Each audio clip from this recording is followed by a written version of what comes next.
देख रहे हैं सत्यहिंदी.com।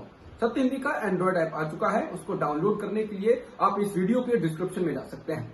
वहां पे आपको एक लिंक मिलेगा जहां से आप ऐप को डाउनलोड कर सकते हैं। इसके अलावा इस ऐप को आप गूगल प्ले स्टोर से भी डाउनलोड कर सकते हैं। अब एक नजर डाल लेते हैं अब तक की खबरों पर। केंद्रीय गृह मंत्री अमित शाह ने बंगाल में एक रैली के दौरान कहा कि ममता बनर्जी के भड़काऊ बयान के कारण शीतलकुची में 4 लोगों की जान गई। शाह ने कहा कि दीदी ने युवाओं और महिलाओं को केंद्रीय सुरक्षा बलों का घेराव करने को कहा, जिसके बाद कुछ लोग ममता बनर्जी के भड़काऊ भाषण में आ गए और उन्होंने पोलिंग बूथ पर हमला कर दिया और सीआईएसएफ के जवानों के हथियार छीनने की कोशिश की, जिसके कारण सीआईएसएफ को गोलियां चलानी पड़ी और 4 लोगों की मौत हो गई। पश्चिम बंगाल की मुख्यमंत्री ममता बनर्जी ने कूच बिहार जिले के शीतलकुची में हुई गोलीबारी को नरसंहार करार देते हुए कहा कि वह चुनाव आयोग के 72 घंटे का प्रतिबंध खत्म होते ही वहां जाएंगी और पीड़ितों के परिजनों से मिलेंगी। उन्होंने चुनाव आयोग पर तंज करते हुए कहा कि मॉडल कोड ऑफ कंडक्ट दरअसल मोदी कोड ऑफ कंडक्ट बन चुका है। बता दें कि शनिवार को कूच बिहार के शीतलकुची में केंद्रीय सुरक्षा बलों की गोलीबारी में 4 लोगों की मौत हो गई और दूसरे 4 घायल हो गए। ममता बनर्जी ने रविवार को शीतलकुची घटना के पीड़ित परिवारों से फोन पर बात की। गोलीबारी को नरसंहार बताते हुए ममता ने कहा कि भीड़ को तितर बितर करने के लिए हल्के फुल्के बल का प्रयोग नहीं किया गया। उन्होंने कहा कि सीआईएसएफ के जवान भीड़ को तितर बितर करने के लिए प्रशिक्षित नहीं थे। कूच बिहार के शीतलकुची में गोलीबारी में 4 लोगों की मौत पर बंगाल बीजेपी अध्यक्ष दिलीप घोष ने कहा कि शीतलकुची जैसी और भी घटनाएं होंगी अगर शरारती लड़के अच्छा व्यवहार नहीं करते हैं। दिलीप घोष ने कहा, ये तो बस शुरुआत है। जो लोग सोचते हैं कि सीआईएसएफ सिर्फ दिखाने के लिए बंदूक उठाती है तो वह गलत सोच रहे हैं। अगर कोई कानून को अपने हाथ में लेता है तो उसे जवाब मिलेगा। उत्तर 24 परगना जिले के बारानगर में एक सार्वजनिक बैठक में दिलीप घोष ने कहा, शरारती लड़के कहां से आए जिनकी वजह से कल कूच बिहार में लोगों को गोली खानी पड़ी। ये दुष्ट लोग अब बंगाल में नहीं रहेंगे। वहीं उनके इस बयान के बाद टीएमसी और लेफ्ट ने उनको निशाने पर लिया है।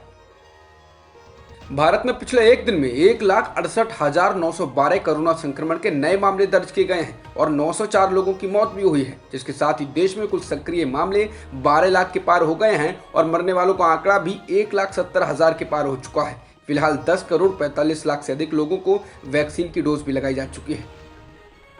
हरिद्वार महाकुंभ में आज दूसरा शाही स्नान है, जिसमें हजारों की संख्या में लोगों की भीड़ डुबकी लगा रही है। कोरोना संकट के बीच ये भीड़ कोरोना प्रोटोकॉल के नियम को तोड़ते हुए दिख रही है। यहाँ सोशल डिस्टेंसिंग का पालन कराना एक असंभव सी बात है और वैसा ही कुछ मास्क के साथ भी है। आज तक के मुताबिक कुंभ मेला आईजी संजय गुंज्याल ने कहा कि हम लोगों से लगातार कोविड नियमों का पालन करने की अपील कर रहे हैं, लेकिन भारी भीड़ के कारण आज चालान जारी करना व्यवहारिक रूप से संभव नहीं है। घाटों पर सोशल डिस्टेंसिंग का पालन सुनिश्चित करना भी बहुत ही मुश्किल है। अगर हम सोशल डिस्टेंसिंग का पालन कराएंगे तो भगदड़ जैसी स्थिति बन सकती है।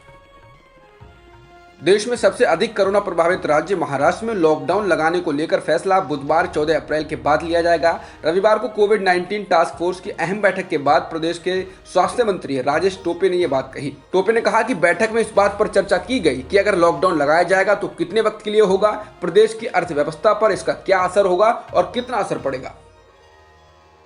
महाराष्ट्र में हुई टास्क फोर्स की बैठक में कहा गया कि राज्य में तेजी से अस्पतालों में बेड्स भरते जा रहे हैं, जो चिंता का विषय है। बैठक में राज्य के स्वास्थ्य सचिव ने जानकारी दी कि 20,250 आईसीयू बेड्स में से लगभग 75% बेड्स भर चुके हैं, जबकि 67,000 ऑक्सीजन बेड्स में से 40% बेड्स भर चुके हैं। करीब 11 से 12 जिले ऐसे हैं जहां पर बेड्स ही नहीं बचे हैं। हालात ये बताए जा रहे हैं कि नंदुरबार में रेलवे बोगी में आइसोलेशन बेड्स तैयार किए गए हैं। महाराष्ट्र में कोरोना संक्रमण के रिकॉर्ड मामले दर्ज किए गए हैं। रविवार को एक दिन में 63,294 मामले सामने आए हैं। ये अब तक का सबसे ज्यादा आंकड़ा है। इससे पहले सबसे ज्यादा केस 7 अप्रैल को 59,907 नए मामले सामने आए थे। देश में कोरोना संक्रमण की सबसे ज्यादा मार महाराष्ट्र पर ही पड़ रही है। राज्य में पिछले एक दिन में 349 लोगों की मौत भी हुई है। राज्य में सबसे ज्यादा संक्रमण के मामले पुणे में आए हैं और वहां 12,590 मामले दर्ज किए गए हैं।